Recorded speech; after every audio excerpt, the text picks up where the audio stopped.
Hey everyone, welcome to my first Peroxide video on the channel. This video is going to be explaining how you, yes you, can finally beat your Shikai, your Bankai, your Pops, Aizen, Ukiura, anything that you can take on.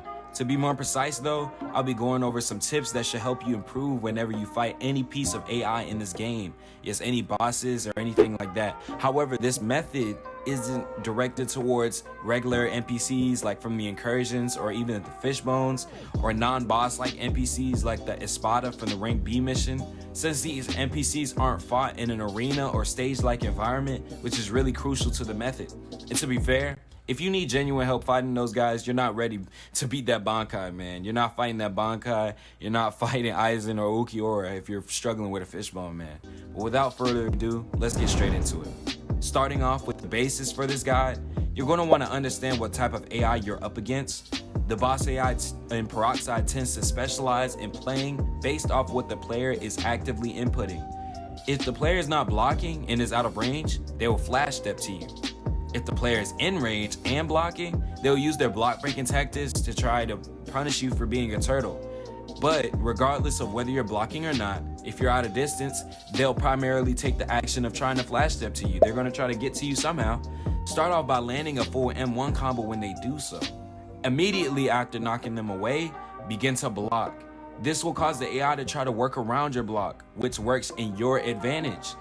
You need to be knowledgeable of their block breaking capabilities as well to either negate any sort of combo starting or extension, because it can lead to an easy loss. I've lost so many games just trying to block and be a turtle after I got hit so much, and then I get one combo. Like, bro, it's annoying. But after recognizing the boss's capability, play the flash steps. The AI will flash step towards you in two different fashions. First, it will flash step directly to you.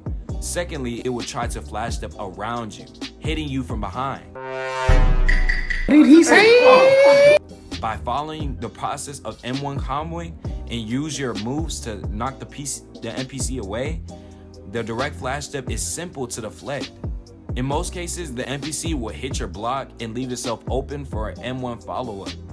The second flash step situation is tricky in most situations.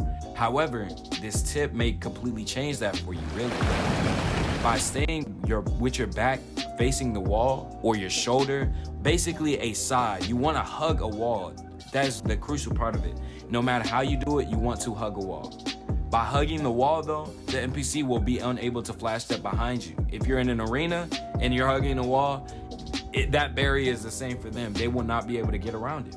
So since it's unable to flash step behind you, it's confirmed 3 flash steps that it uses whenever it's trying to get behind you will run into the wall, and it will run straight to your M1 combos. So usually that's why they give you the advice to M1 when they're flash stepping towards you, because they can't attack you while they're coming towards you. So you basically get that initial startup on hitting them before they can, which is really helpful. This method for me has allowed me to do some serious damage to NPCs without having to worry about really avoiding their moves and flash steps in the open space. Now let's move on to some tips for the bosses. Starting off with the bosses Aizen and Ukiura, these bosses can be multiplayered, which I highly suggest since it's more tedious handling all of the moves they dish out on your own. And having at least another person to transition with you and switch out the heal can be really helpful. Both bosses enter 3 separate stages. You have their base level stage, which is roughly the difficulty of the Espada from the rank B mission, or even less. It's honestly not that hard. This stage, they're not going to do too much to you. No damage really, like it's low damage. The threshold for this stage is roughly half health, so once you get them to half health, then they both get to their second stages. When they transform, they begin to start using their specialized moves. The biggest thing you have to worry about for Aizen, fight back, nigga! Fight back, nigga! Fight back! Fight back!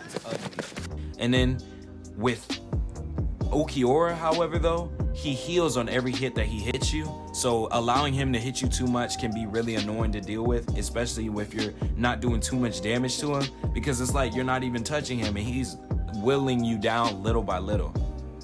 You can block some of his moves. I know, like for instance, a lot of the resurrection moves that he uses. You can block those, but Zeros and that one ball that they shoot that explodes, you have to perfect block all of those. But I think with experience and just playing against those bosses over and over again, you get to see which ones are blockable and which ones is not, and you'll start to get used to them. In their second stages, however, you have to completely finish them off, so keep that in mind. The final stages for both of these bosses is by far the worst in terms of both of them. They start showing all their cards. Using block-breaking explosions, ultimates, and far more, you could easily set yourself up for failure. But here's where the method comes into play. By playing defensive, knowing what attacks need parrying and what don't, and by using the Mihi method and continuously counting their flash steps. Yes, I'm calling it the Mihi method since I'm the one mentioning it in the video. You have a chance to win though by using this method. Trying this method has not only earned me my Bankai with Glacier, meaning I went from, when I started this game off, bro, I think I had like something common. I had like explosion or something like that. But I ended up switching to fire. And bro, let me tell you, that fire Bankai fight was so dumb. I hated it. So I was like, bro, let me just go ahead and roll it off into a more common Bankai or something. And then maybe, it'll be easier. And I was told that wind, was really easy to finish your Bankai off with. And explosion was also horrible. So I was like, bro, I just got explosion. I'm like, I'm not finna do this, bro. I'll roll it again and I get Glacier. Oops, I don't know why I said Glacier. Or I got Glacier and I'm like, man, I'm not finna roll it off. Cause like, why would I do that? But I was, and it was tough. It was really tough. It took me a lot of tries to get it done. But this method has got me my Bankai with Glacier. It has let me beat Ulquiorra 3 times easily and Aizen once. I'm sorry I couldn't get a good clip for it because somebody had joined me while I was trying to do this raid, or actually I joined them, but I couldn't get a solo raid with Aizen, but I could get a ton with Ulquiorra. I don't know why he's so much more common to me, but he was going off. I'm not gonna lie, my teammate, he really carried. It also helped me beat my mastery boss at a minimum of 5 times, which took my Bankai from like 30 seconds to like a minute. I can't remember the exact count though. But the mastery boss, man, that's a story for another day, for real. Lastly, we're gonna talk about the Shikai and Bankai boss. This method works for both of the NPCs. However, I didn't really need it until fighting my Bankai. And to be honest, for this method to really work for the Bankai, I think you're gonna really need to know how to work around cheesing your Shikai. Like, don't get me wrong, it can be really hard because the AI in this game is just stupid. It's stupid good. Not stupid in a bad way, stupid like, dang, these guys really put their work in to make some really tough AI.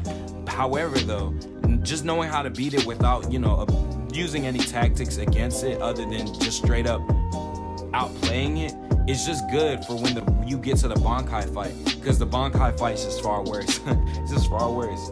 Simply because your Shikai, is also the showcase of your Bankai's primary moves as well. If you learn how to defend against the Shikai's moves, you learn against around 60-70% of what your Bankai can do, because your Bankai only adds so much to it. So, but yeah.